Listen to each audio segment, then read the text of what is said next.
Hi, I'm Dr. Vonda Wright, and this is Hot for Your Health. Join us for conversations on the bleeding edge of science, health, and culture as we bring you tech innovators, thought leaders, and the movers and shakers who are transforming science fiction into your new health reality.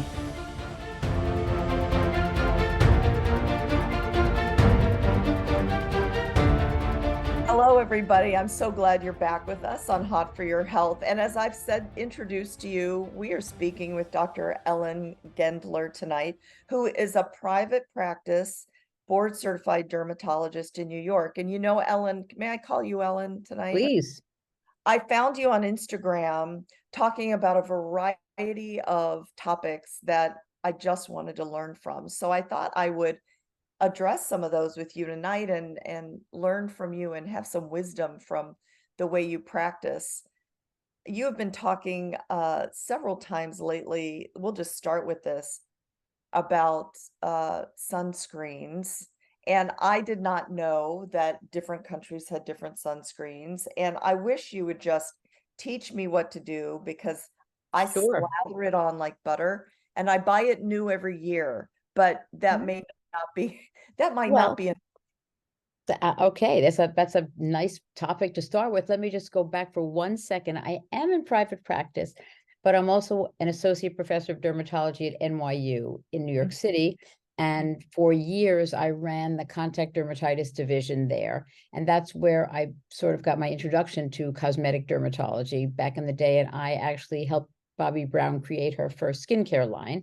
And I've been involved in this for many years. And then I ran the division of cosmetic dermatology at NYU when it was first established. It's since been abandoned for a variety of reasons, mostly because at an academic center, it's really hard to do that. And I am in private practice as well, but very actively involved in teaching the residents. So I'm passionate about things that are true, that are helpful, and that will make one's skin look as good as it can be and be as healthy as it can be as we get older. So I just wanted to clarify that. No, I love that and you I'm, did and that.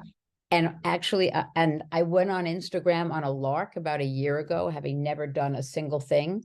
I had a bad back injury, and I had 5 herniated discs, and I was on high doses of steroids and up all night. And Yeah. I started surfing the web, and I was looking at Instagram, and I started to see some of the things that were posted by other people in my business and dermatologists, and I was flabbergasted and horrified. And I decided to start posting about things that I thought were true and important, and it went nuts. So sunscreen is my particular passion, because we are really struggling in the US with what I consider to be pretty inferior chemical sunscreens. And most people know mineral sunscreens and chemical sunscreens, and many young people especially say, I would never want to use a chemical sunscreen. They have no idea why, but they just think that mineral must be better, which it's not. So if you'd like, I can just do a little quick summary for you. Please. That might be helpful to people who listen. But when you hear the expression SPF 30, SPF 50, whatever number, that refers only to ultraviolet B. And ultraviolet light, the relevant wavelengths for us are ultraviolet A and B, and visible light. Ultraviolet B, that's the sunburn rays. And in the United States, we have excellent sunscreen ingredients for ultraviolet B. So you'll notice that if you go out in the sun and you're very good about applying your sunscreen, you hardly ever will sunburn. That's, if you apply it well and you reapply it. Ultraviolet A, on the other hand, those are the longer rays. They are the tanning rays. Those are the rays that are in tanning booths, and they penetrate deeper, and they have more effect on real deep sun damage than ultraviolet B. The sunburn rays can affect you too in a big way, but ultraviolet A is a significant contributor. And in the US, other than zinc oxide, which is another topic, we have only one chemical ingredient that shields against ultraviolet A in a meaningful way. That's called avobenzone. and it's a very unstable ingredient. It has to be, it has to join up with some friends to have other things that keep it stabilized. And even then, it shields a limited wavelength, UVA wavelength. In Europe and in Asia and in Latin America, and in Australia, they have other ingredients that shield against different parts of the UVA spectrum and make their sunscreen products a more complete product and better able to protect against the deep damage that UVA does. Hmm. The FDA in the US regulates sunscreens as a drug. So it's a very onerous and complicated and expensive process to get things approved, as you know. And it costs millions of dollars to do that. So a company that is going to present their product for FDA approval has to believe that there's a market. And as you know, I'm sure, well, people don't care. They just want, I'm using a high SPF. They don't really care what's in it. So it's an uphill battle. We're struggling with it. And there's some hope that at least one new ingredient will be approved in the US in the next year or so. So we're hopeful. But in Europe now it's so easy. 20 years ago, it was not easy to get these products. And, I would try to smuggle them in or whatever. Now you can go on the internet and get them. So, Oh, and, more of us are traveling. And when you take a trip to Europe or South America or Asia or Australia, you go to a drugstore, you buy as many as you can and you check them and you bring them home. yeah. I'm glad you clarified because weren't you traveling lately? And Oh, I was wondering, why are you looking for sunscreen in France or something? And that's that's why. exactly why, That's right? why. Yep. And then I go there with a carry-on and I come home with a check bag. And Yeah. if they ever ask me, why do you have so many tubes? I make some sob story up about why I have so many, because I have a big problem. And so far it's worked. Well, you know what? I'm going to do that. We travel abroad every year. I take our youngest child and we are going to the drugstore next time because I will give you instructions on exactly what to buy, oh, my that's favorites. And I wonderful. also do post about them because to me, they've made a huge difference in the skin of many of my patients who Mhm. have been using them, since I started advocating for these products 20 years ago. And it's really helped a lot. Oh, well, I can't wait. Offline, I'm going to get the names because Okay, great. uh you know what? I cannot get my daughters. I have two daughters. I cannot get them because they're so young, right? When we're young, we're like, "Oh, I have so much time to worry about my skin."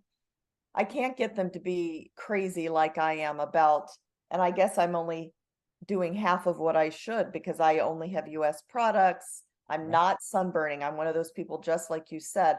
Sunburned.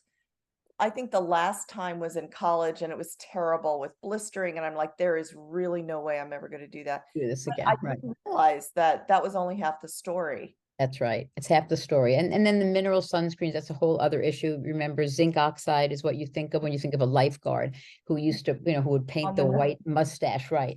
And there's many more elegant formulations of zinc oxide now, but it's still, unless it's thick, it's not nearly as good a protector, even though it does cover UVA and UVB. I don't consider it as good as the chemical sunscreens unless it's applied so thickly, and then they're hard to get off and they're not that elegant. So I like to recommend combinations of things, and I know so many products, and depending on the patient, I'll recommend a combination of this or that, and depending on what the problem is, if you're worried about skin cancer, it's one thing. If you're worried about melasma, which is the pigmentation that you get when you're pregnant and, occurs mostly in women, then you need to also shield against visible light, which means you need tinted products. So it's complicated. It's not so easy. It isn't just, I'm going to go buy Neutrogena and I'm done, because that's wrong. Well, I hope that the people listening are as becoming as eyes wide open as I am right now, because just like everything else in medicine right now, we're capable of personalizing.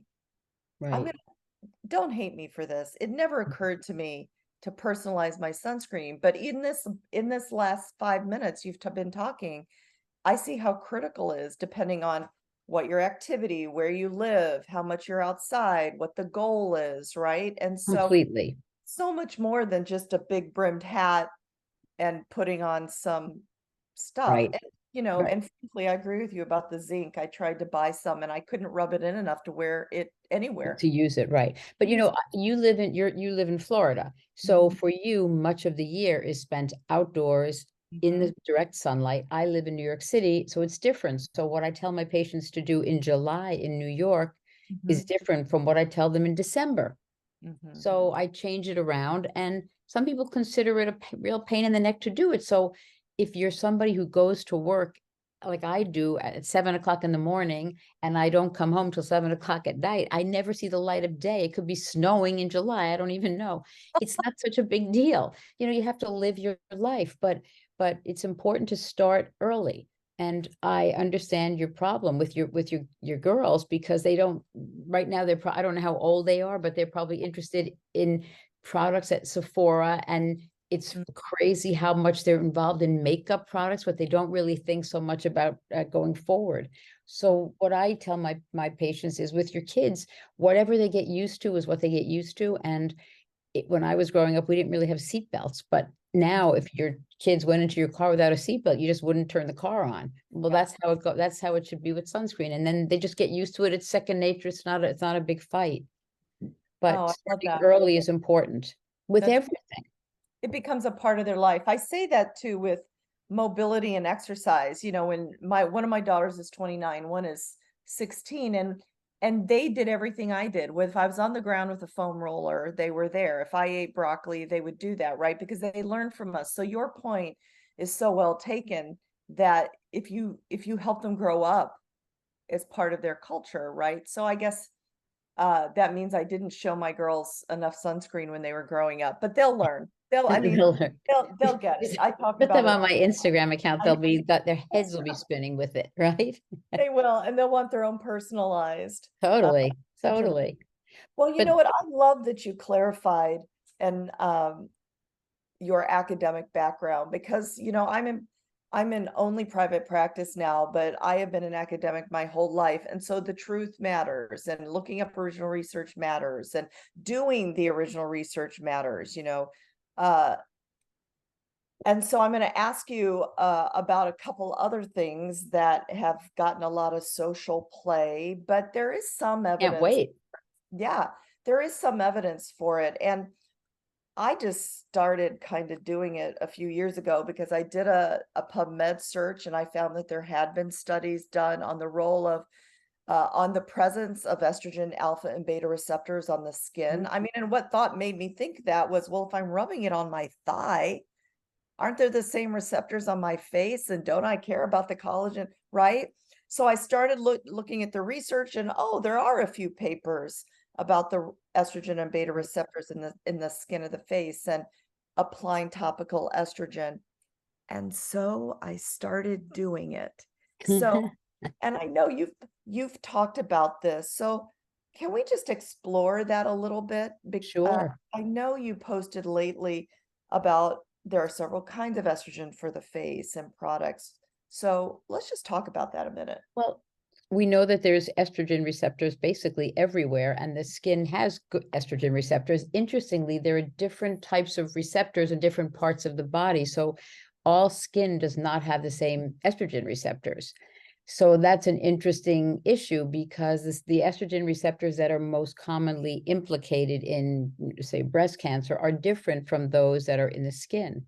Mhm. So it made sense to me. Probably 20 years ago, I started doing this, Mhm. because it just made sense to me to start trying to thicken the skin. When you use vaginal estrogen, to try to avoid the genitourinary syndrome of menopause, thinning skin, and Yes. local estrogen helps in the vaginal area and in the urethral area. And I thought back then, well, then what about under the eyes? It's skin that's thin just like that, and you're using the tiniest bit. There can't be, I didn't see how there could really be harm, and there had been no studies to suggest that vaginal estrogen led to systemic absorption in any meaningful way. So I've been doing it for a really long time.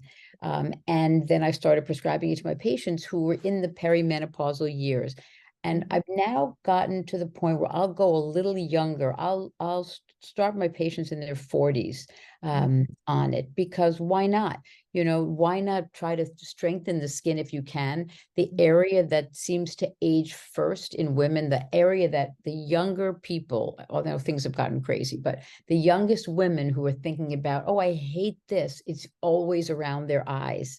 So Oh, why not start early there? I'm not saying you should smear estrogen cream all over your body, because you shouldn't, It you know, shouldn't. and Too much. it's Yeah. too much. And we don't really know what it's going to do, even if you use it over your entire face. That's still not clear. You know, in some studies have shown an improvement in the skin in terms of thickness, in terms of texture, et cetera. But there's no great studies really at this moment, no long-term prospective studies.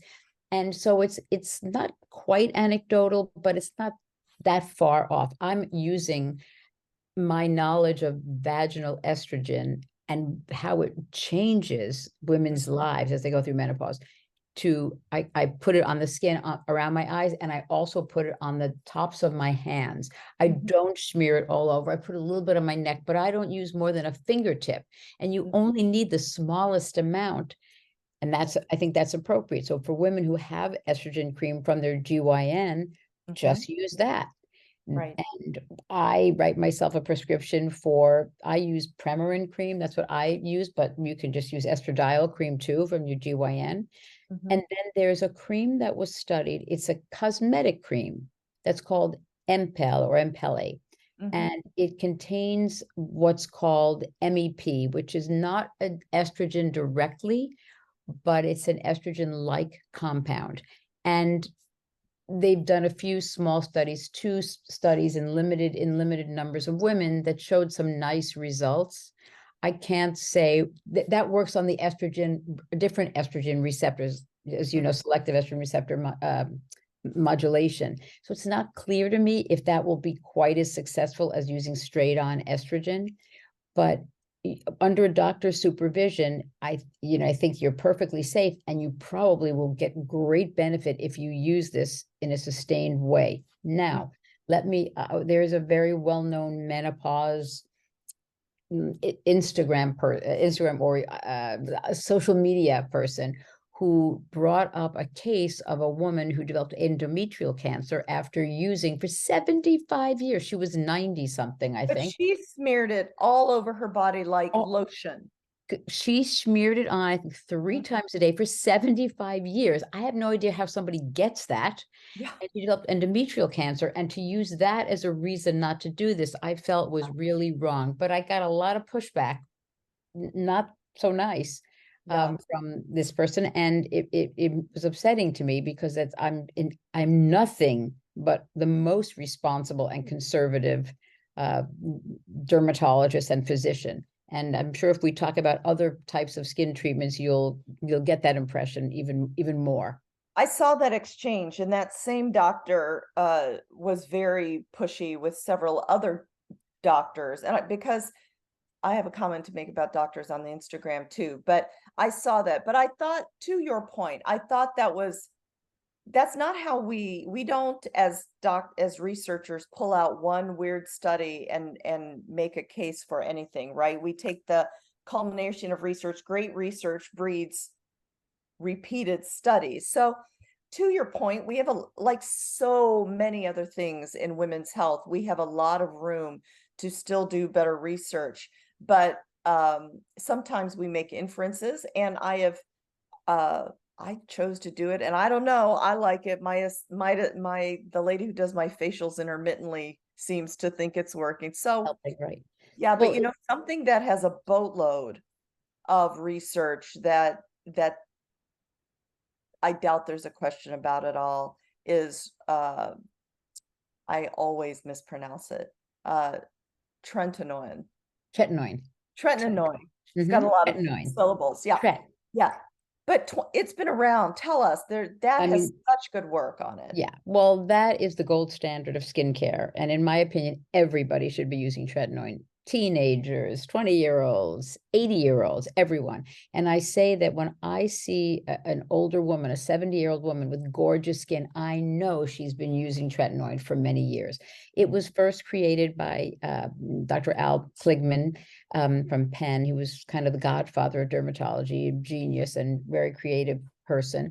And back in the 50s, 50s or 60s, I don't remember, for acne. And it's also the gold standard for acne. It's a vitamin A derivative. And in the 1980s, the end of the 1980s, John Voorhees studied tretinoin and found that it could reverse much sun damage. And that is what started this whole revolution, because this is incontrovertible. It's the gold standard skincare ingredient. Now, when you use full-on tretinoin, it can be irritating.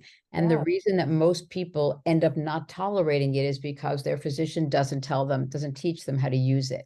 So it's rare that I can't teach someone how to use it right and build up like you when you're telling your patients how they should start working up to exercise if they've never done anything. You don't have them going to Barry's boot camp on day one.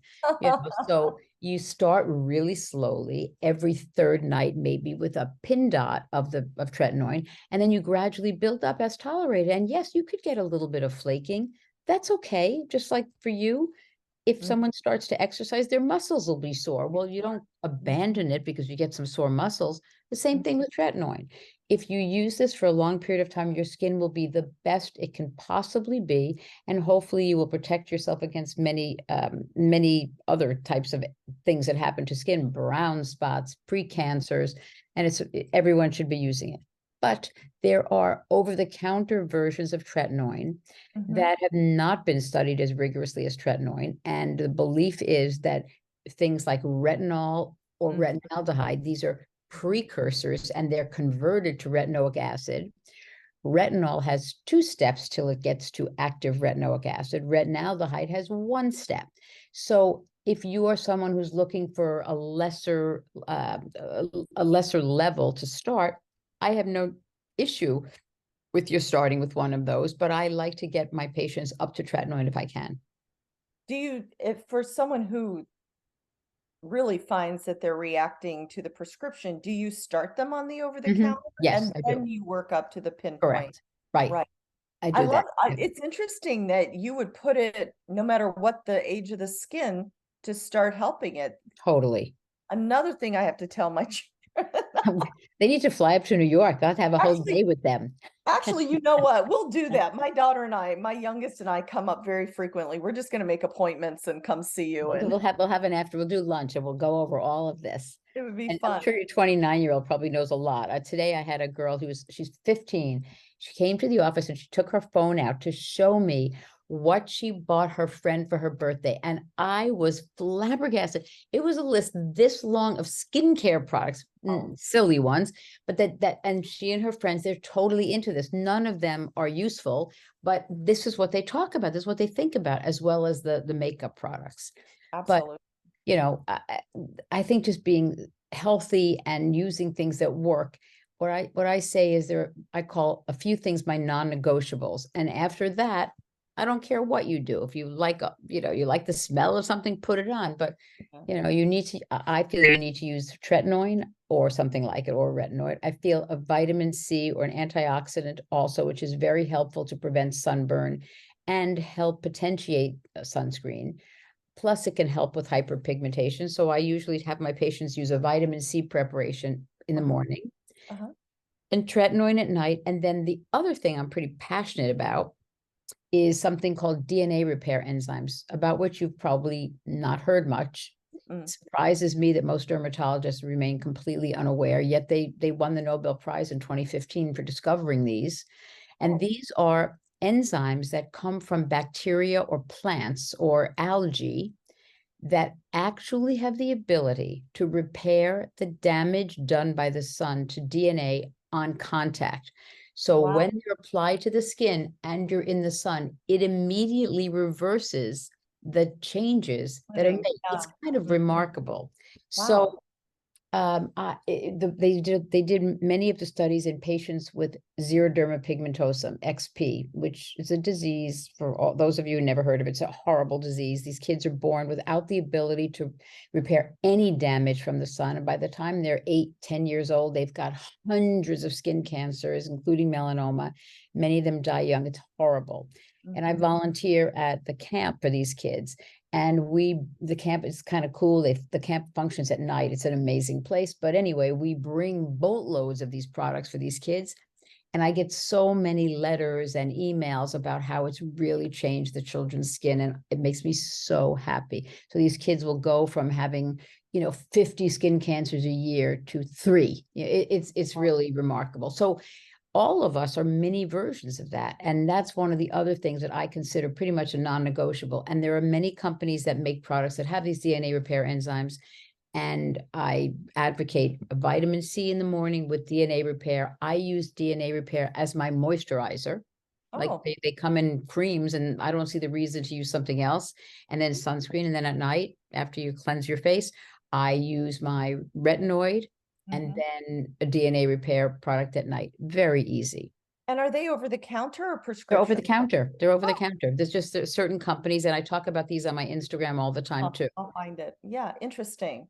Yeah. Oh, I'm so glad that you gave us the three non-negotiables. I have some work to do because I don't do DNA repair or and I Didn't until today. well today I do.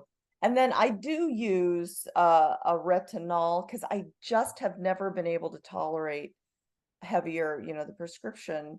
But maybe even the way I was doing it was That's too probably wrong. smart. We'll It was have wrong, we'll have right? an offline conversation. I'll get you to be able to use it. I think you'll have no problem. You really won't. And you know what? As we're continuing to talk and I'm making my plans to come to New York to see you personally, that I wanted to talk about something that I brought up to you the very first time I contacted you was to really step away from the product conversation and all these the science, but to talk about the feeling of skin, not the touch of skin, but literally how it makes us look and how it makes us feel. And I talk all the time about at this point my personal experiences because I find that that way people relate to, they Mhm. just need to see other people going through the same thing. And I not for 1.5 seconds look back to my 20s and say, oh my God, I wish I was 20 again. I never say that. But when my skin was amazing or You everything. wish you looked like you were 20. Well, yeah, well, I look like a baby. I don't know if anyone would believe I actually had done enough education, Sometimes I think, "Yes, I look old enough to do what I do." But I know I you used to probably lie have about my a age. whole I used to lie career. up when I first started my Exactly. practice. They would say, "How old are Uh, you?" I'd make up some number. I'm 40. Like, you don't look right. 40. Well, because I'm Well, not, right? but there has been, and I reflect often about what it means to live in my now 50, almost 57-year-old skin and how I look different than I did, not in a regretful way, but a lot of being a doctor, even an orthopedic surgeon, hammer people, or I picked up a needle driver I happen to have on my desk. Even I spend a large portion of my day counseling people. And so I can't imagine that that doesn't happen for you. And what are Sure. some common themes that you've heard from women or want us to know about the aging process? Well, as I said earlier, the first thing people notice is the skin around their eyes, and they think it makes them look tired. Mhm. Now, with this boom in Botox, you have young girls coming in wanting to get Botox, and that's a whole other conversation. Is there a benefit to doing Botox on certain people earlier? And it's a tough question because it's a slippery slope. However, having been in practice for such a long time, I have the benefit of knowing many young women and their mothers and fathers. And when I see that, I see what their parents look like. I have a whole series of, I call it generational dermatology, where if you are someone who has the pattern where your eyebrows are, when you use your corrugator muscles, you pull your eyebrows down, over time, the skin over your lids becomes more lax. So if you were able to put a small amount of Botox in your glabella and keep your brow position up, that's probably helpful going forward. Yet I don't believe in giving, 30-year-olds a full face of Botox. That's just not me. So the world has changed so much, and things that weren't even around. Young women perceive themselves so differently now. Lips, they come in wanting these crazy big lips. I say no more than I say yes. That's the truth. And I say that just because something exists doesn't mean you have to use it. you know, so that's my philosophy. But it's, you see changes in yourself as you get older, And there's so much bombardment on social media with things and filters. So you're never supposed to look like you're more than 25 years old, right? Because they're all filtered, even the ones with horrible acne. But they look beautiful on social media. And these young girls think that that's what they're supposed to look like. It sets up such a difficult expectation, It does. honestly. Well, and I think there is that expectation for midlife women. It's hard to live up to those standards. And we forget about the filters and the whatever it's called, paint that, the images we see Right. in the mirror, right? And so when I'm dealing with people going through midlife and we're talking about recomposing our bodies using lifting heavy or the kind of a zone Mhm. 2 aerobics, I'm quick to remind people that my response to that is going to be different to their response, and that the principles are the same, but no, not everyone is going to have the same results, but Correct. to accept the results, right? Right. And if you starting late is better than not starting at all. So I'm sure you agree with the muscle memory. If you've been athletic your whole life, it's easier probably to get very fit without as big a commitment. But if you've never exercised and you're 50 years old and you want to start, you'll probably never end up looking like the person who's been doing it, since she's 20, but you can make great headway. So I say you're never too late to start taking care of your skin. And there are lots of procedures that can help make your skin better, healthier, and also looking better without a lot of work. Right. But you probably will not transform it if you first start when you're 60, you know, No, right? I hear you. I hear you. But well, Ellen, thank you for taking the time we're speaking late after work to each other, and I value your wisdom and your measured approach that comes from being an academic. So thank you for It's been a taking this. pleasure. And I look Yeah, forward to our offline conversation so you can help guide me with my back and I'll help guide you with your skin. that's great. Literally, we go to New York a lot. We'll be calling you. We'll just make a date.